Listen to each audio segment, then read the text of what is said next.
आउज़ुबिल्लाहि मिनश्शैतानिर्रजीम बिस्मिल्लाहिर्रहमानिर्रहीम इय्याका नअबुदु व इय्याका नस्तईन। अस्सलामु अलैकुम। Welcome to my channel learn English with Nida. जी आज जो मैं आपके लिए लेकर आई हूँ वो है जी सवाल what is essay writing, origins of the essay. ये दो चीज़ें आज हम जानेंगे। मैं आपको हर दफ़ा यही बोलती हूँ कि जो भी मैं आपके लिए वीडियो लेकर आती हूँ वो आपके लिए यूज़फुल साबित होती है या नहीं होती है, आप ये मुझे कमेंट सेक्शन में बताया करें। मेरी कोशिश यही होती है कि जो भी मैं वीडियो लेकर आऊँ वो आपको फ़ायदा दे और आप उससे कुछ सीखें। और मेरी जो वीडियोस होती हैं वो इन्फॉर्मेटिव होती हैं।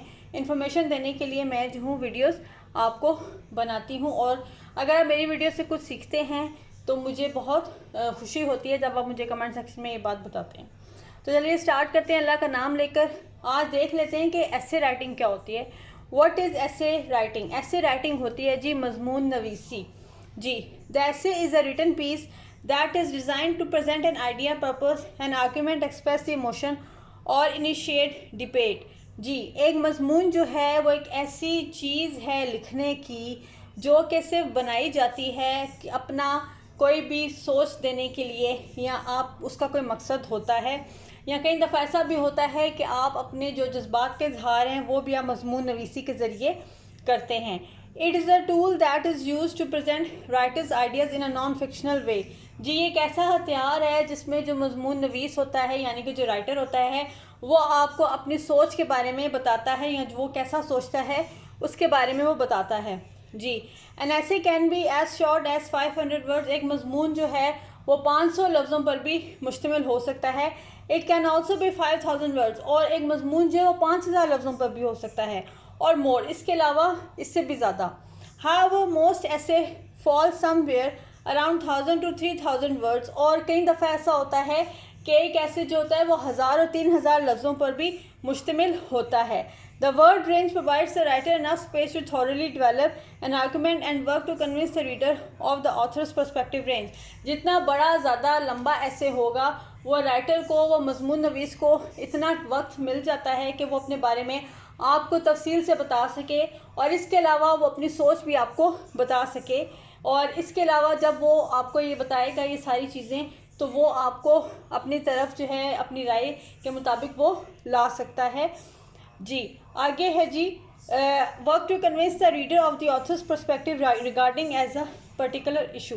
The topics of essays are boundless. They can range from the best form of government to the benefits of eating peppermint leaves daily. जी जो ऐसे के जो मज़ामीन के जो अनवान होते हैं वो बहुत ही ज़्यादा हैं, और जो है वो गवर्नमेंट लेवल से शुरू होकर इसके अलावा पेपरमेंट लीव्स तक भी रोज़ाना के उसमें भी आप ये उन्वान होते हैं जिस पर आप लिख सकते हैं। जी what are the origins of the essay? The modern word essay can trace its roots back to the French essayer which translate closely to mean to attempt. जी जो जदीद लफ्ज़ मजमून है वो उसकी जो शाख है वो पीछे से जाकर मिलती है फ्रेंच एसियर से, जिसके मानी है या जिसका तर्जमा है टू अटेम्प्ट यानी कि कोशिश करना।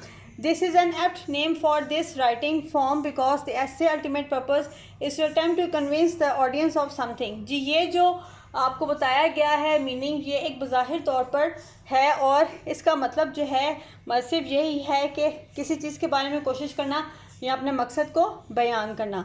An essay topic can range broadly and include everything from the best of Shakespeare play. और एक जो मजमून का जो उन्वान होता है उसमें सारा कुछ मौजूद होता है। और इसके अलावा जिस तरह के शेक्सपियर जो है वो कोई भी प्ले लिखता है, कोई भी ड्रामा लिखता है तो उसमें वो हर चीज़ के बारे में बहुत ही तफसील से बताता है। इसी तरह से एक मजमून नवीस है वो भी आपको तफसील से बताएगा हर चीज़ अपने मजमून में, जैसे कि है जॉयज़ ऑफ अप्रैल शेक्सपियर का। आगे है द ऐसे comes in many shapes and sizes. जो मजमून है वो आता है जी बहुत सारे साइजेस में, यानी कि कोई मजमून बड़ा होगा कोई मजमून छोटा होगा, और इसके अलावा शेप्स में भी आता है।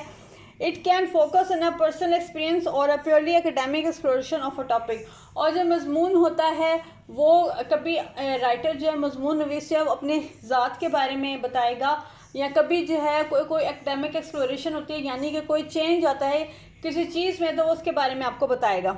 Essays are classified as a subjective writing form because while they include expository elements, they can rely on personal narratives to support the writer's viewpoint. जी मजमून जो है उसकी खसूसियत ये है कि जब हम उसको लिखते हैं तो हम उसको उसमें अपनी जो राय होती है वो लाजमी डालते हैं, और उसमें जब हम राय डालेंगे तो हमारी ज़ाती जो चीज़ है वो भी उसके अंदर शामिल हो जाएगी.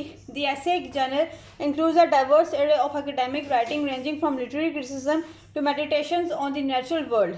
जी most typically the essay exists on a shorter writing form. Essays are rarely the length of a novel. कई दफ़ा ऐसा होता है कि हम जो है ऐसे को बहुत बड़ा मजमून बनाकर लिख देते हैं जैसे कि एक नावल होता है. However, several history examples such as John Locke's seminal work, an essay concerning human understanding, just shows that a well organized essay can be as long as a novel. और जैसे कि जॉन लॉक जो है उसने अपना जो ऐसे था वो सेमिनल वर्क के तौर पर उसने पेश किया था. इसी तरह से जो मजमून है, जो मजमून हम लिखते हैं, इंसान जो लिखता है उसमें जो है वो बहुत सारी चीज़ें ऐसी होती हैं जो कि उनको वो तफसील से बताता है. वो बिल्कुल ऐसे ही लगता है जैसे कि उसने एक नावल लिखा है. जी आई होप कि ये जो मैं आपके लिए लेकर आई हूँ question what is essay writing और what are the origins of essays, ये आपको इंटरेस्टिंग लगा होगा और जो आपको कन्फ्यूजन है वो भी आपकी दूर हो गई होगी. तो मैं अगर आप इस चैनल पर न्यू हैं तो प्लीज़ मेरे चैनल लर्न इंग्लिश निदा को ना सिर्फ लाइक कीजिए बल्कि सब्सक्राइब भी कीजिए. Thank you so much.